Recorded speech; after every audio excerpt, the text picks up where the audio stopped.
draft NBA tahun 2009 merupakan draft yang cukup penting.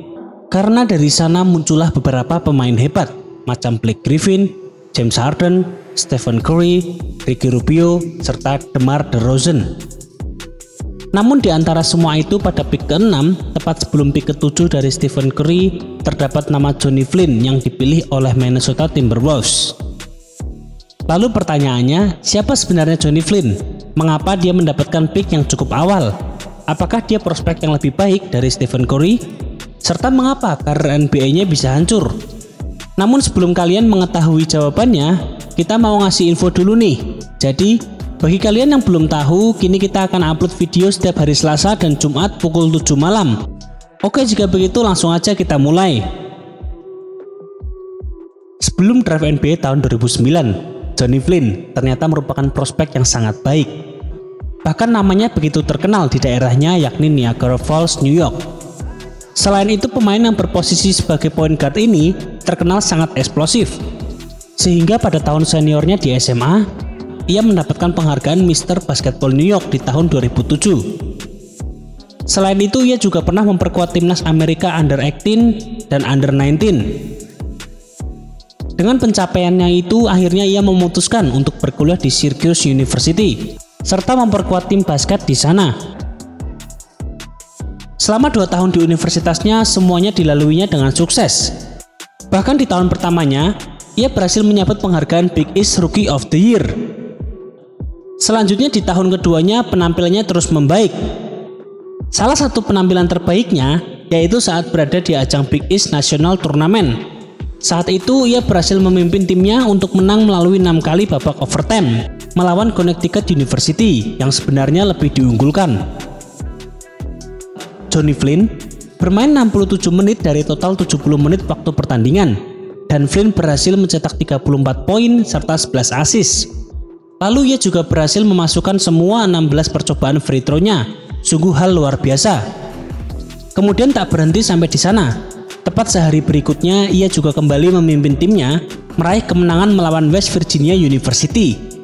Ketika itu Flynn bermain selama 45 menit, serta berhasil mencetak 15 poin dan 9 assist dalam kemenangan 74 melawan 69. Nah, dari 2 pertandingan itu, banyak orang yang berpendapat bahwa meski ia berkategori small point guard karena hanya bertinggi sekitar 180 cm, Flynn dianggap memiliki segalanya untuk menjadi salah satu prospek terbaik. Dari mulai stamina, kecepatan, shooting, serta ball handling yang sangat baik. Lalu kemudian, meski timnya kalah di babak final oleh Louisville University, ia tetap dinobatkan sebagai Big East Tournament MVP. Kemudian masuk pada draft NBA tahun 2009, Johnny Flynn dan Stephen Curry memiliki skill yang sangat bertentangan. Yang mana semua kita tahu Curry memiliki kekuatan di shootingnya, akan tetapi ia bukanlah orang yang cukup cepat untuk merusak pertahanan lawan seperti kebanyakan point guard lainnya. Bahkan ketika itu, Stephen Curry nampaknya lebih cocok menjadi shooting guard. Serta pada saat yang bersamaan, banyak yang meragukan apakah Curry bisa beradaptasi dengan baik di NBA. Kemampuannya sangat berbeda dengan Curry. Jika Curry diprediksi hanya memiliki shooting yang baik, Flynn mampu melakukan semuanya. Maksudnya, selain memiliki shooting yang baik, Flynn juga diimbangi dengan skills lainnya, misalnya kecepatan, ball handling, serta pergerakannya sangat eksplosif. Dengan segala skillnya itu, ia kerap disamakan dengan beberapa point guard hebat, macam Russell Westbrook, serta Derrick Rose. Selanjutnya beberapa tahun kemudian mantan general manager David Kahn membeberkan alasan kenapa dia memilih Flynn. Alasan yang pertama, ia mengatakan bahwa karakter Flynn saat itu merupakan yang paling cocok bagi timnya. Ia juga menilai bahwa Flynn lebih siap ketimbang Curry guna masuk ke starting lineup timnya. Selain itu, dengan kemampuannya serta jiwa leadershipnya, Flynn juga diharapkan mampu membantu Minnesota Timberwolves meraih prestasi yang lebih baik.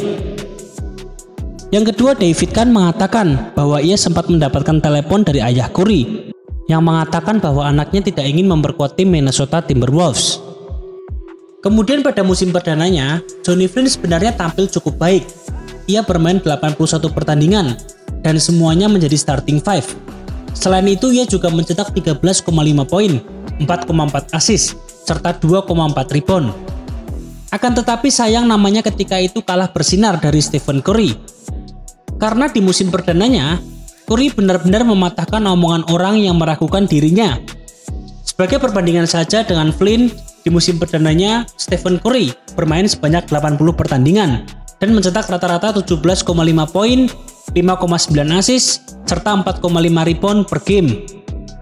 Kemudian kembali lagi ke Johnny Flynn.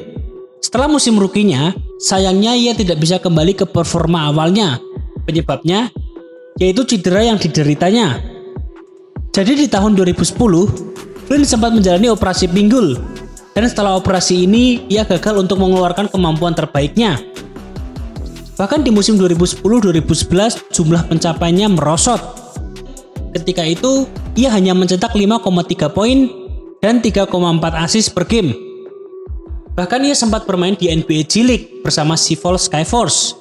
Lalu, sebenarnya ia sempat kembali bermain untuk klub NBA lainnya seperti Houston Rockets, Portland Trail Blazers, serta Detroit Pistons.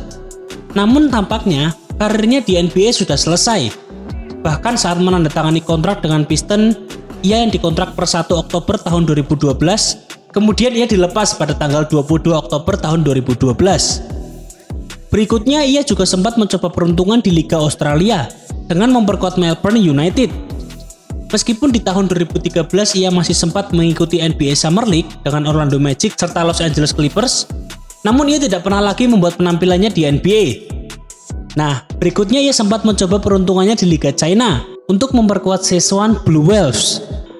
Namun sebulan kemudian, ia terpaksa harus pergi karena lagi-lagi cedera yang dideritanya. Lalu tampaknya nasib Flynn kian miris.